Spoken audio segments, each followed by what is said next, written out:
Now that joint was already big on the song, you know what I'm saying? And then the remix, he threw Drake on there. He recorded the joint.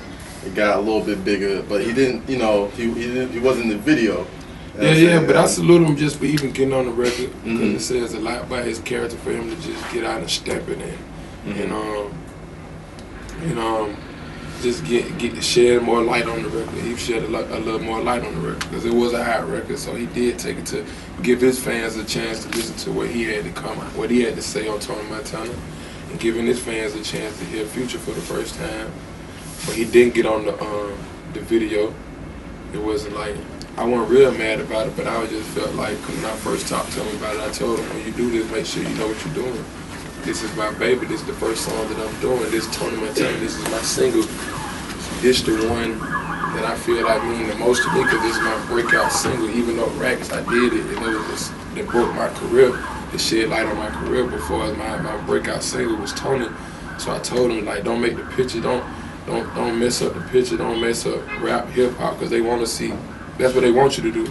You know what I'm saying? They want you not to be in the video. They want you to do the verse, and when it comes down to the business, they want it all to mess up.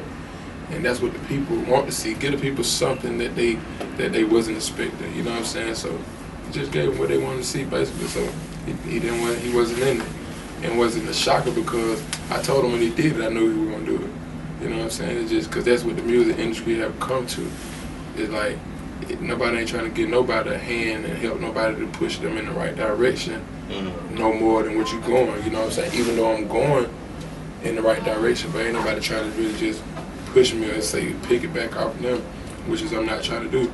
I was just trying to deliver a great video. I was just trying to deliver what the people heard, what the fans heard, and what I seen. Why I choose you to get on my record out of all people.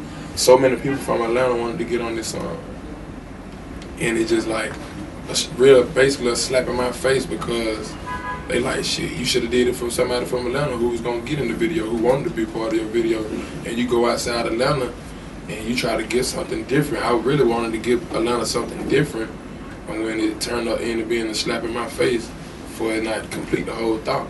You know what I'm saying? We could really complete the thought. So just the thought of him getting on it deserves a salute, but the thought of not being complete, the salute come back.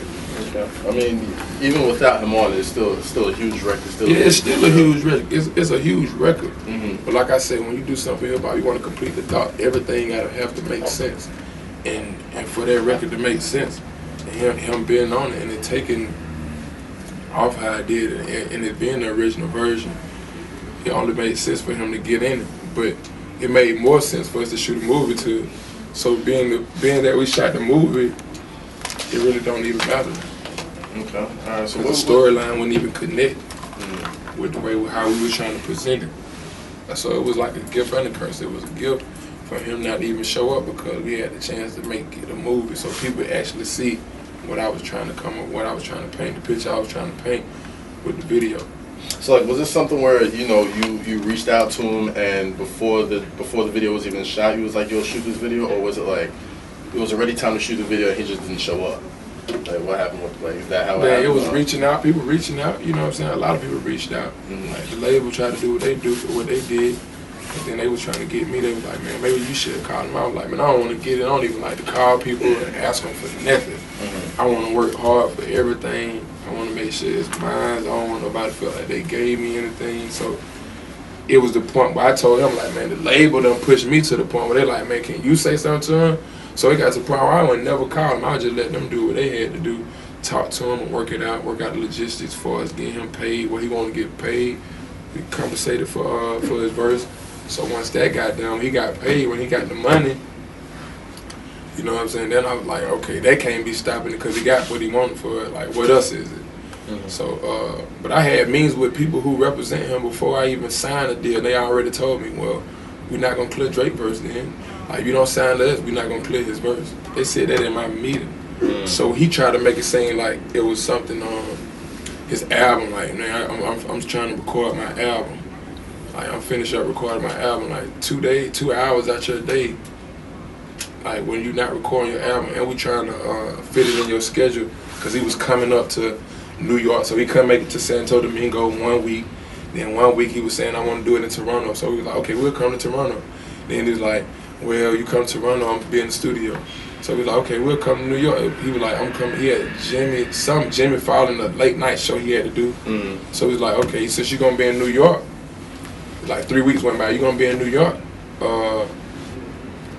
Come on, we're gonna just do it. We're just gonna book a studio session for 2 hours and just get a green screen. Or we're gonna get a little restaurant so you can walk in and then make it look like we over in Santo Domingo.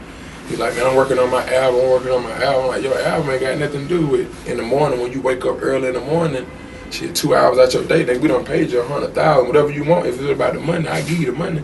If that's what it's about, you got the money. He's like, nah, I want to do it. So why you don't do it? Like, people do make time for what they want to make time for. So at the end of the day, and I was just like, man, you ain't even got to do it then. You know what I'm saying? Like, man, if it's that big of an issue, don't do it. Like, I don't want to feel like I got to pressure you into doing something that you don't want to do. You wanted to get on the record. I didn't call you. Ain't like I called you and reached out to you. I was in my own zone doing me. You could have never got on the record. We would have still been doing fine. But, and you know what I'm saying? You reached out to me and get on it. So I don't know what you want, what your real reason for doing it. But at the end of the day, I took it as a win-win situation because Tony was a hot record. And then he jumped on it. He didn't have to do it. So I just take a negative and make it a positive. Even though he didn't get in the video, hey, he jumped on the record. It was a win-win for my situation. We got to move on. Magic, the next single. Don't get caught up in what a person haven't done for you. Just use it as a tool to make you even go harder, you know what I'm saying? So I just use that to go back in the studio and do it all over again. So it ain't even no hard feelings towards Drake or whatever. It just show you, man, people have their own different motives of why they do things. And even it wasn't even on him. He tried to make it seem like it was on him, but I already had the meeting that he didn't even probably know about. I had a meeting with the people that represented him before I did the deal. They was mad I didn't do the deal with them. You know what I'm saying? So they already said, man, we're not gonna clear Drake, period. We're not gonna clear him. Like, you don't sign with us, you're not gonna clear him. So that's just the industry for you right there. Okay. Was it like Universal or Young Money or? No, it wasn't Young Money. It wasn't Young Money. It wasn't Universal. Like, most definitely wasn't Young Money. Okay. All right. So let's talk about. It was more on his management side. You know what I'm saying? It was management. Okay. It was a management decision.